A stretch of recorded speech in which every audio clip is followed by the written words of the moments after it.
அனைவருக்கும் அன்பான வணக்கம். இந்த வீடியோவில் நாம் இந்த 2024ஆம் ஆண்டின் ஜூலை மாத ராசி பலன்களை பார்க்கலாம். நிகழும் ஸ்ரீ மங்களகரமான குரோதி வருடம் ஆனி மாதம் 17ஆம் தேதி திங்கட்கிழமை தசமி திதி அஸ்வினி நட்சத்திரம் ஏகாதேசி விரதம் கூடிய நாளில் இந்த 2024ஆம் ஆண்டின் 7வது மாதமான ஜூலை மாதம் பிறக்கின்றது. மாத தொடக்கத்தில் கிரகங்களின் சஞ்சாரத்தை பார்த்தால் மேஷத்தில் செவ்வாய், ரிஷபத்தில் குரு பகவான், மிதுனத்தில் சுக்கிரன் சூரியன், கடகத்தில் புதன், கன்னியில் கேது, கும்பத்தில் சனி பகவான் வக்ர நிலையிலும், மீனத்தில் ராகு என இந்த ஜூலை மாதத்தில் கிரகங்கள் சஞ்சரிக்கின்றன. இந்த ஜூலை மாதம் அற்புதமான மாதம்.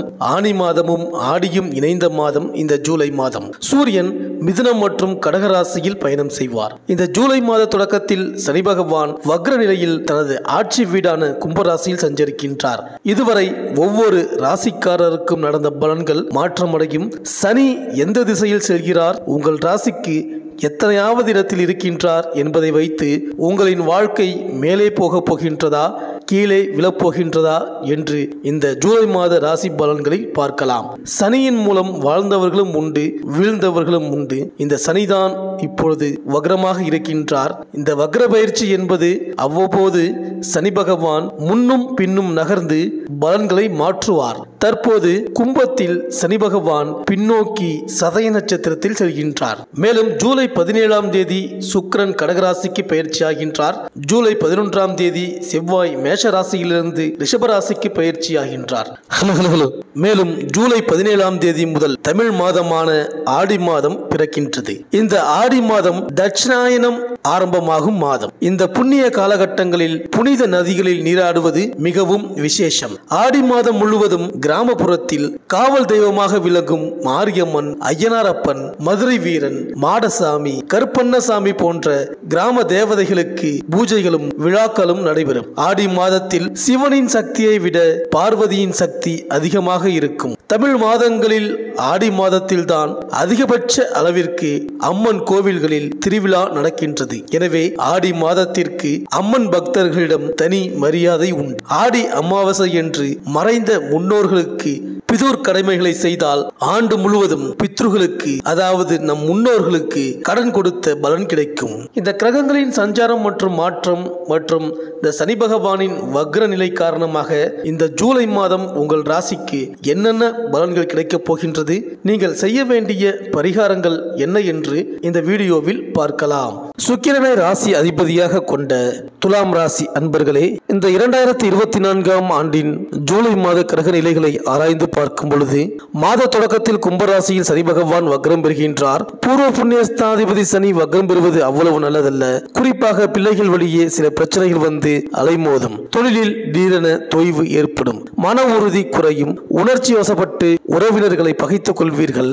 நல்லபடியாக முடிந்த சொத்து பிரச்சனை மீண்டும் தலை தூக்க வாய்ப்பு உள்ளது. வாசல் தேடி வந்த வரன்கள் முடிவடையாமல் திரும்பி போகலாம். உத்தியோகத்தில் உள்ளவர்களுக்கு மேல் அதிகாரிகளின் பகை அதிகரிக்கும். உங்கள் திறமைக்கு உரிய அங்கீகாரம் கிடைக்காது. உடல் நலனிலும் கொஞ்சம் கவனம் தேவை. இந்த காலத்தில் சனிக்கிழமை விரதமும் சனி பகவான் வழிபாடும் நன்மை தரும். மேலும் மாத தொடக்கத்தில் கடகராசியில் புதன் சஞ்சரிக்கின்றார். இந்த காலத்தில் செய்தொழிலில் நல்ல முன்னேற்றம் கிடைக்கும். எதிர்பார்த்த இடங்களில் இருந்து நல்ல வாய்ப்புகள் வந்து சேரும். கடன் சுமை பாதிக்கு மேல் குறையும். மாமன் மைத்துனர் வழியில் நடைபெறும் மங்கள நிகழ்ச்சிகளை முன்னின்று நடத்துவீர்கள். உத்தியோகத்தில் பணி நீக்கம் செய்யப்பட்டவர்கள் மீண்டும் பணியில் சேரும் வாய்ப்பு உண்டு. முக்கிய புள்ளிகள் உங்கள் இல்லம் தேடி வந்து முன்னேற்றத்திற்கு வழிவகுத்து கொடுப்பார்கள். பொருளாதார நிலை சீராகும். மேலும் ஜூலை 7ஆம் தேதி கடகராசிக்கு சுக்கிரன் செல்கிறார். உங்கள் ராசிக்கு 10ஆம் இடத்தில் ராசிநாதன் சுக்கிரன் வருவது யோகம்தான். தொழில் முன்னேற்றம் ஏற்படும். வரவேண்டிய பாக்கிகள் வசூலாகும். வேலை இல்லை என்று இருந்தவர்களுக்கு விடிவு காலம் பிறக்கும். பணி ஓய்விற்கு பிறகும் ஒரு சிலருக்கு மீண்டும் பணிபுரியும் வாய்ப்பு கிடைக்கும். ஆடை ஆபரண சேர்க்கை உண்டு. அதிகார வர்க்கத்தினரின் ஆதரவோடு பொது வாழ்வில் இருப்பவர்களுக்கு புதிய பொறுப்புகள் கிடைக்கும். வெளிநாட்டு செல்லும் முயற்சியில் நல்ல பொறுப்புகள் கிடைக்கும். வீடு வாங்குவது, இடம் வாங்குவது போன்றவற்றில் கவனம் செலுத்துவீர்கள். மேலும் ஜூலை 11ஆம் தேதி ரிஷபராசிக்கு செவ்வாய் செல்கிறார். உங்கள் ராசிக்கு அஷ்டமத்தில் செவ்வாய் சஞ்சரிக்கப் போவது அவ்வளவு நல்லதல்ல. ஆரோக்கிய தொல்லை அதிகரிக்கும். அருகில் இருப்பவர்களின் ஆதரவு குறையும். மருத்துவ செலவுகளால் மனக்கலக்கம் ஏற்படும். நினைத்தது நிறைவேறவில்லையே என்று கவலைப்படுவீர்கள். உறவினர்களும் உடன்பிறப்புகளும் பகையாக மாறுவார்கள். விற்ற சொத்துக்களால் வில்லங்கங்கள் வரும். எதையும் அனுபவஸ்தர்களை கொண்டு ஆலோசனை செய்து முடிவெடுப்பது நல்லது. பொது வாழ்வில் உள்ளவர்களுக்கு மாத கடைசியில் மனக்குழப்பம் தரும் தகவல் வரலாம். வியாபாரம் மற்றும் தொழில் செய்பவர்களுக்கு இடையூறுகள் அதிகரிக்கும். உத்தியோகத்தில் உள்ளவர்களுக்கு திருப்தி இல்லாத மாற்றங்கள் ஏற்படலாம். மாணவ மாணவிகள் கல்வியில் கூடுதல் கவனம் செலுத்துவது நல்லது. பெண்களுக்கு மாதத்தின் முற்பகுதி மகிழ்ச்சியாக இருக்கும். பிற்பகுதியில் பொருளாதார பற்றாக்குறை ஏற்படும். மேலும் மாதம் முழுவதும் குரு பகவான் உங்கள் ராசிக்கு 8ஆம் இடமான அஷ்டமஸ்தானத்தில் சஞ்சரிக்கின்றார். தேவகுரு எனும் குரு பகவானின் தன்மையுடனும் அசுரகுரு எனும் சுக்கிரனின் தன்மையும் பெற்று விளங்குபவர்கள் நீங்கள். அறிவுக்கு அதிபதி தனகாரகன் உங்கள் ராசிக்கு ஆலோலிக்கம் எனப்படும் 3-6க்கு உடையவர். பகைநாதர் அஷ்டமத்தில் மறைவு பெற்று சகடயோகம் எனும் பலனுடன் இந்த மாதம் உங்களுக்கு அளிக்க உள்ளார். உங்களின் அணுகுமுறையில் மிகுந்த கவனமும் எச்சரிக்கையும், வார்த்தைகளில் உஷ்ணங்களை பிரயோகிக்காமலும் நடந்து கொள்பவர்களுக்கு ஓரளவு பலன் உண்டு. குடும்பத்தில் தேவையற்ற வாக்குவாதங்கள், பிறருக்கு பரிந்து கொண்டு செயல்படுவதால் ஏற்படும் சஞ்சலங்கள்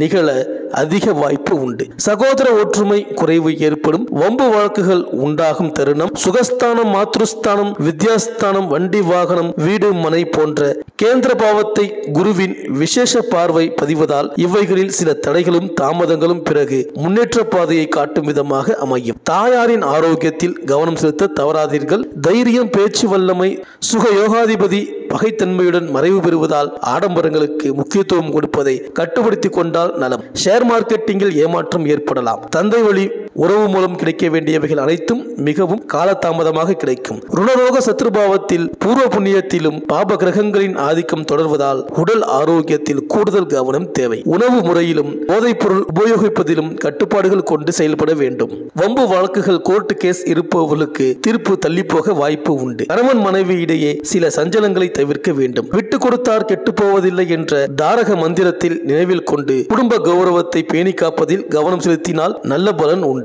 தொழில், உத்தியோகம், வியாபாரத்தில் அதிகப்படியான அலைச்சல், பயணங்கள், விரயங்கள், சஞ்சலம், பணிச்சுமை அதிகரிக்க கூடும். எதிலும் பற்றற்ற தன்மை, விரக்தி, ஆன்மீக சேவைகள், பொருளாதார பற்றாக்குறைகள், ஆடம்பரங்கள், மோகத்தால் கூடுதல் செலவுகள் போன்ற நிலைகளும் உருவாகக்கூடும். இந்த காலகட்டத்தில் புதிய அனுபவ பாடத்தையும் யாரை எங்கே வைப்பது என்ற யுக்திகளையும் பெறுவீர்கள். பெண்களுக்கு குடும்ப சுமை, பணிச்சுமை அதிகரிக்கும். உடலில் பிணிகள் ஏற்படும். அலட்சியம், அலைச்சல், மன உளைச்சல் இவைகளால் தடுமாற்றம் ஏற்படும். உத்தியோக பெண்மணிகளுக்கு உடன் இருப்பவர்களால் அவப்பெயர் ஏற்படக்கூடும். கூடுதல் கவனம் தேவை. தான் உண்டு தன் வேலை உண்டு என்று கடமையை மட்டுமே செய்தல் மூலம் சில சங்கடங்களை சமாளிக்க ஏதுவாக அமையும். புதிய முயற்சிகளை சற்று தள்ளி வைக்கவும், ஆடம்பரங்களுக்கும் வாசனை வஸ்துகளுக்கும் முக்கியத்துவம் அளிப்பதை கட்டுப்படுத்திக் கொள்ளவும். மாணவர்களுக்கு கல்வியில் கூடுதல் கவனம் செலுத்த தவறாதீர்கள். ஞாபக மறதியால் தடுமாற்றம், கல்வி தரம் குறைதல் உண்டாகும். நண்பர்களிடம் பழகுவதில் எச்சரிக்கை தேவை. வார்த்தைகளில் கடுமைகளை பயன்படுத்த ஆகாது. போதை வஸ்துகளை உபயோகிப்பதை